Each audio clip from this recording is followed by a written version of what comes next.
안녕하십니까? 부동산 계산기 배팅입니다. 오늘은 329 대책 핵심 파악 후 안성 푸르지오 매도 시점 이라는 제목으로 이야기를 전개해 나가겠습니다. 제목은 329 대책을 파악하고 나서 안성 푸르지오 매도 시점을 잡는 건데, 일단 기존에 하던 방식으로 안성 푸르지오를 분석하겠습니다. 평당 가격 검토, 그 다음에 아파트 가치 그래프를 그려보고, 그리고 나서 수익률 분석을 우선 해보도록 하겠습니다. 안성 푸르지오의 위치입니다. 여기는 안성시청 보이시죠? 저기가 주거지가 밀집되어 있는데, 안성 푸르지오는 약간 떨어져 있지만 안성 종합버스 터미널 바로 옆에 있어서 위치가 그럭저럭 괜찮은 단지로 보여집니다. 안성 푸르지오는 세대수가 759세대, 사용 승인일이 2017년 12월, 용적률이 199%, 건폐율이 17%밖에 안 되네요.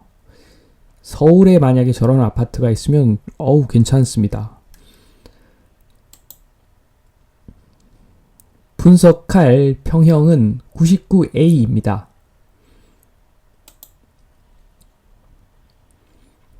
매매가입니다. 매매가는 준공하고 나서 부터 쭉 큰 변화는 없네요. 최근 실거래가가 2억 5,700입니다. 전세는 지금 보니까 한 60% 후반대, 한 70% 선에서 70% 정도까지도 전세가 시세가 형성되어 있는 것 같습니다. 전세는 패스하고요. 월세는 지금 최근 실거래가가 2천에 60이네요. 2천에 60을 적용하겠습니다. 자, 말씀드린 대로 우선 평당 가격 검토부터 하겠습니다. 가격이 2억 5,700이고 분양 평수가 30평, 그 다음에 전용이 22.7, 토지 지분이 15.1평. 등기부 등본은 떼보지 않았지만 용적률 199%니까 대략 이렇게 될 겁니다. 이렇게 봤을 때 분양 평수 기준으로 평당 가격이 900 정도, 토지 가격이 평당 1,700만 원 정도 되는데 아주 비싸죠. 여기는 토지 가격만 가지고, 그러니까 투자적 관점에서 접근을 하면 조금 안 되는 물건 같아요. 가격에는 2억 5,700에는 건물 플러스 토지가 다 반영된 거기 때문에 지금 이 토지 가격, 평당 가격, 용적 평당 가격, 이게 아주 큰 의미는 없을 것 같습니다. 차라리 아파트 가치 그래프를 한번 보는 게 더 와닿는 점이 많을 것 같습니다.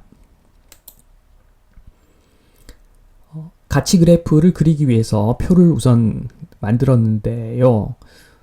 지금 제일 처음 보시면 연수 0, 그러니까 1번, 구분 1번 아래를 보시면 30평당 30평이고 평당 500을 보면 건물 가치는 1억 5천 정도가 나옵니다. 이게 준공이 된 지 얼마 안 됐기 때문에 건물을 1억 5천이라고 보면, 제가 이 지역 토지를 정확하게 판단할 수는 없지만 가치를 전체 가격이 2억 5,700이기 때문에 토지 가치가 15평이 한 1억 700 정도 되는 것 같습니다.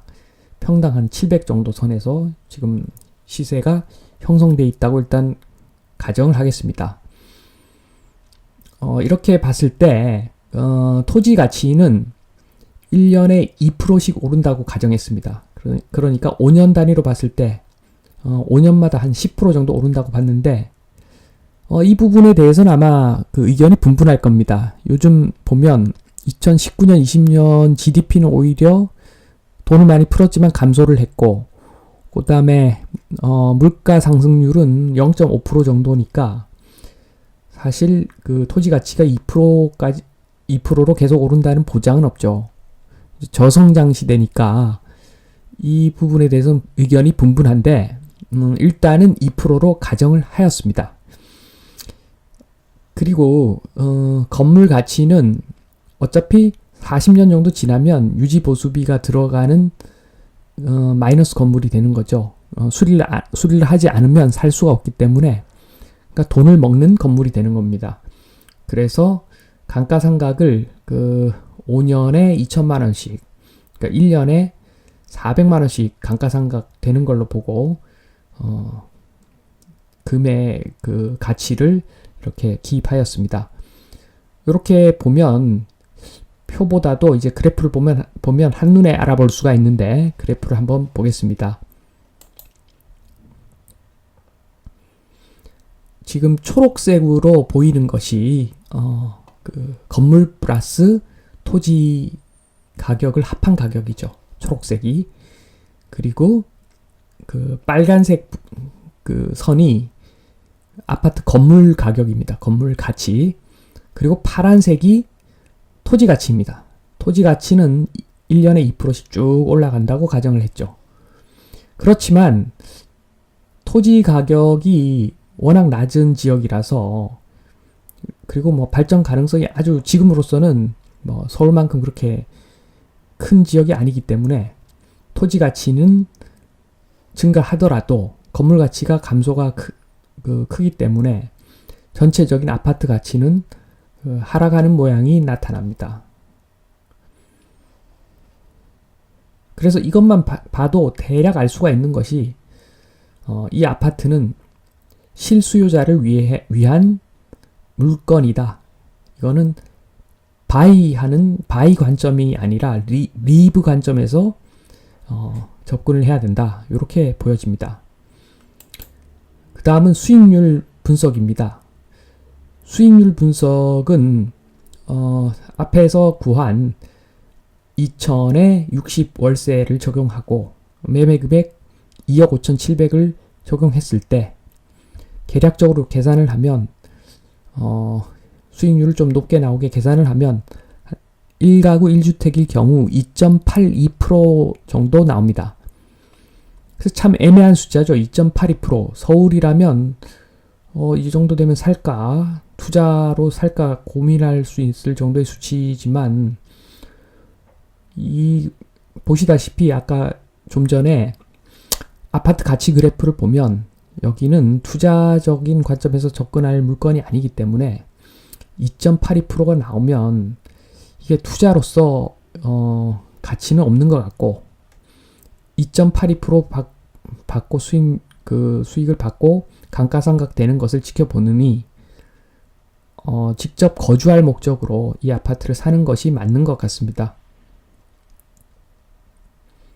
자, 이까지 해서 안성 푸르지오 일반적인 분석이 끝났습니다. 다음은 329 대책 핵심 및 기타. 1번 핵심은 땅 사서 아무것도 하지 않으면 세금 폭탄. 자, 내용을 보시면 지금 329 대책의 핵심 요약 사항인데 이것은 국토부 홈페이지에 보도자료를 보시면 3월 29일 날짜 보도자료를 보시면 전체를 다 보실 수가 있습니다. 그런데 제가 쭉 다 보니까 4가지 카테고리로 나누었더라고요. 예방대책, 적발대책, 처벌대책, 환수대책. 그런데 우선 기타부터 설명을 드리면 기타는 적발대책, 처벌대책, 환수대책입니다. 그리고 일부 예방대책에 공직자 관련된 부분이 있는데 이런 것들은 제가 봤을 때는 그냥 선거 앞두고 표 달라는 이야기입니다.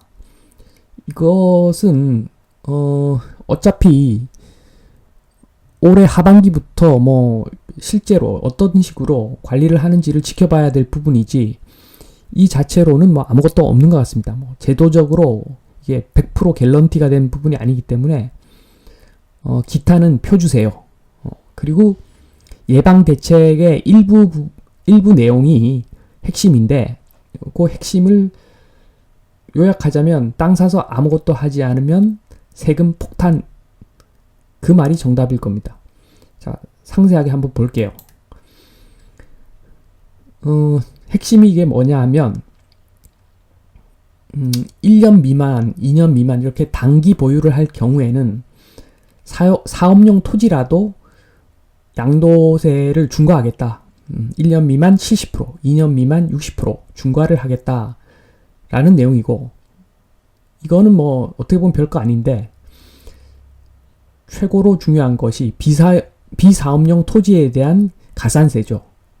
일반 예전에는 10%만 가산세를 붙였는데 지금은 20% 가산세를 붙이겠다는 내용입니다. 그리고 더 심각한 것은 이 부분인데, 장특공제, 장기보유 특별공제를 이제는 비사업용 토지에 대해서는 적용하지 않겠다는 이야기입니다. 그래서 비사업용 토지라고 하면 쉽게 말해서 그냥 나대지 생각하시면 될 것 같습니다. 논이나 밭은 경작하지 않는 땅으로 냅둔 거. 그 다음에 주말 농장용 농지도 사업용 토지에서 제외한다고 하고, 그리고 소득이 일정 부분 이상, 아마 3,700인지 4,000인지 모르겠는데 그 정도 되는 소득이 있는 사람이 농지를 사서 거기서 뭐 수익이 조금 난다고 그래도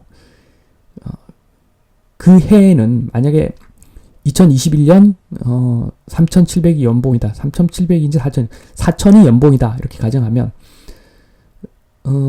2021년에 농사를 지어서 뭐 조금의 수익이 났다 하더라도 농사를 안 지은 걸로 본다는 거죠. 그래서 이 세목들이 좀 복잡한데 그것은 세무사하고 상담을 해보셔야 될 것 같고, 이렇게 깐깐하게 이렇게 적용을 해서 비사업용 토지를 일단 많이 만들겠죠. 비사업용 토지를 많이 만들어서 그런 토지들은 나중에 양도할 때 장기 보유 특별 공제를 못 받게 하겠다는 겁니다. 지금 이 두 가지 핵심 사항은 아주 치명타입니다. 어떻게 보면 토지를 전문적으로 경매하는 사람들 입장에서 봤을 때는 이건 치명타 같습니다. 이렇게 관리를 하면 지방의 어떤 논이나 밭이나 그런 나대지 같은 경우에 가격이 떨어질 것이 눈에 뻔히 보입니다. 물론 버티는 사람도 있겠지만 이게 이번 정권만의 문제는 아닌 것 같습니다. 이거는 누가 정권을 잡더라도 이 방향이 맞는 거죠, 사실은. 지금 인구 증가의 시대가 아니고 인구 감소의 시대이기 때문에 결국에는 저렇게 갈 것인데, 저런 제도를 도입함으로써 도입이라고 해도 좀 이상하죠. 사실 원래 저게 맞는 거죠. 저렇게 함으로써 지방의 땅값 저하가 가속화될 것 같습니다. 그래서 사람들은 또 뭐 요즘 정부욕 많이 하죠. 저도 뭐 정부가 마음에 들지는 않지만 저 제도 자체는 맞는 방향이다. 지금 대한민국 인구 절벽인데 결국에는 이렇게 한번 생각해 보시면 될 것 같아요. 지금 똑똑한 젊은이들이 부동산 하면 이거는 나라가 망하는 겁니다. 나이가 드신 분들, 그리고 좀 모질하는 사람들, 그런 사람들, 모질하는 젊은 사람들, 이런 사람들이 부동산을 해야 되는 거지. 부동산에 최고로 똑똑한 사람들이 덤벼들 정도가 되면 나라는 망하는 겁니다. 그러면 그렇게 되면 장기적으로 30년, 40년 지나면 대한민국, 한반도 부동산 전체가 망하는 길입니다. 그 자체가. 앨런 머스크가 만약에 20대 때부터 부동산 임장 다니면서 땅 사고 팔았다고 생각해 보십시오. 거기서 수익을 많이 냈다고 생각해 보십시오. 테슬라는 없는 겁니다. 엄청난 경제적인 파탄입니다. 그 자체가. 그래서 저는 이 자체는 지금 핵심 내용 이 자체는 엄청나게 전 찬성을 합니다. 이게 당연히 맞는 거죠. 그리고 다음은 3번 인구 감소와 지역 배분. 인구 감소와 지역 배분. 앞서 말씀드렸던 그 지역의 부동산 하락은 뭐 장기적 추세라고 말씀드렸는데 그 부분에 대한 이야기입니다. 1번 2050년 지방자치단체는 한반도와 제주도다. 이게 무슨 말인지 한번 그림 보겠습니다. 지금 2020년에는 지금 서울이 아주 까맣죠. 인구가 밀집된 지역일수록 색깔을 짙게 제가 표시를 했습니다. 서울은 아주 짙고 경기도도 짙은 편이죠. 그리고 다른 지역은 좀 점점 옅어지는데 물론 뭐 경남에도 부산, 전라에도 광주 이런 큰 도시가 있지만 지금 이 그림은 전반적인 그 흐름을 나타내는 직관적인 그림이니까 그렇게 이해를 좀 해주셨으면 합니다. 자, 2020년에는 서울, 경기 색깔 진한데 2030년에는 서울, 경기도 서서히 연해지면서 다른 지역은 더 연해지죠. 2040년, 2050년 가면 아주 뭐 대부분 연해집니다. 서울조차도 연해집니다. 요렇게 저는 보고 있는데 2050년 정도 되면 그 미국을 한번 생각해 보면 텍사스주, 캘리포니아주, 하와이주, 그 조그마한 하와이도 그 섬이라는 이유로 한 개의 주가 되는 거죠. 그럼 인구가 줄어들면 지방자치단체가 의미가 없죠. 한반도 전체를 하나로 관리해도 충분히 되는 거죠. 그래서 2050년에는 그 한반도와 제주도만 남을 것이다. 지방자치단체가. 물론 뭐 역대급 미친 정부가 만약에 들어서서 인구도 없는데 뭐 제주도 뭐 일본 가져가세요 뭐 이럴 수도 있겠으나 그런 일 설마 있겠습니까? 그렇게 보면 한반도와 제주도만 남을 것 같습니다. 이 표현 자체가 뭘 의미하느냐 하면 인구가 이제 급속도로 줄어든다는 이야기죠. 그래서 인구가 줄어들면 어차피 이 까맣게 표시된 인구 분포도 전반적으로 옅어진다는 의미입니다. 그런데 여기서 반박하는 사람이 있을 것 같습니다. 그래서 2번을 준비했습니다. 2번, 1반박에 대한 답변. 그 집을 물건으로 보고 한번 팔아보는 겁니다. 자, 그림 보시겠습니다. 2020년 수요가 500개인데 가까운 위치에 있는 A 상점 100개를 팔고 있고 B 상점 조금 더 멀리 있는 B 상점 200개를 팔고 있고 아주 멀리 떨어진 C 상점은 C 상점도 200개를 팔고 있습니다. 물론 가격은 가까운 곳에 있는 A 상점이 1,000원이고 멀리 있는 C 상점이 500원이고 이렇게 가격 차이가 나겠죠.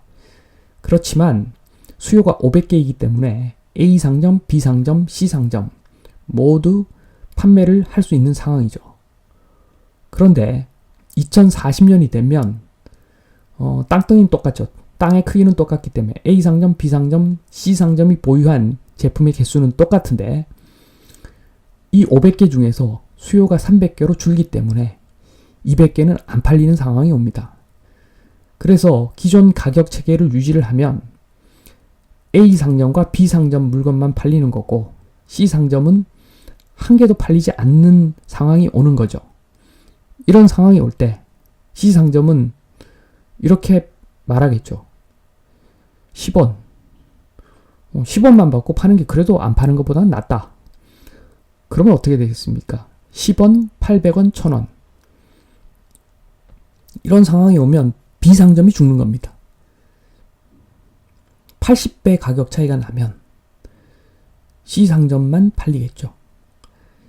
그럼 어쩔 수 없이 B상점도 가격을 조정할 겁니다. B상점 50원. 그러면 5배 차이 나지만 거리가 멀잖아. 거리가 머니까 5배 정도 그냥 감수해. 이러면 시장이 형성될 수가 있겠죠. 그렇더라도 B상점 200개가 다 팔리는 것은 아니겠지만 어쨌든 가격을 이렇게 해야지 어느 정도 균형이 맞아지겠죠. 그리고 이렇게 되고 보니까 A상점이 문제가 생깁니다. C상점과 B상점이 가격이 5배 차이인데 B상점과 A상점이 가격이 20배 차이가 나는 거죠. 그럼 이럴 수도 있겠습니다. 100개. 잘 사는 사람 100개는 그래도 내가 잘 사는데 1000원이 문제야. 1000원 쓰지 라고 말할 수도 있겠으나 현실적으로 봤을 때 월세가 B 지역이 100만 원이고 A 지역이 2천만 원이라면 2천만 원 주고 월세 살 사람이 아주 많지는 않을 수 있습니다. 그렇게 되면 A 상점도 어쩔 수 없이 가격을 내려야 되는 겁니다. 그러면 500원 정도까지는 낮춰야 되겠죠. 그러면 C와 B가 5배 차이 나고 B와 A가 10배 차이가 나는 거죠. 그러면 월세가 100만원, 500만원. 100만원, 500만원이 아니구나. 100만원, 1000만원이죠. 100만원, 1000만원. 그래. 1000만원 정도는 그래도 잘 사니까 이런 수요가 100개 중에서 제법 많이 생기겠지만 또 예전과 같이 100개가 다 차지는 않을 겁니다. 그게 비싸다고 생각하는 사람은 또 B 지역으로 갈 것이고 그래서 결국에는 인구가 줄어들면 전반적으로 색깔이 연해지게 돼 있는 겁니다.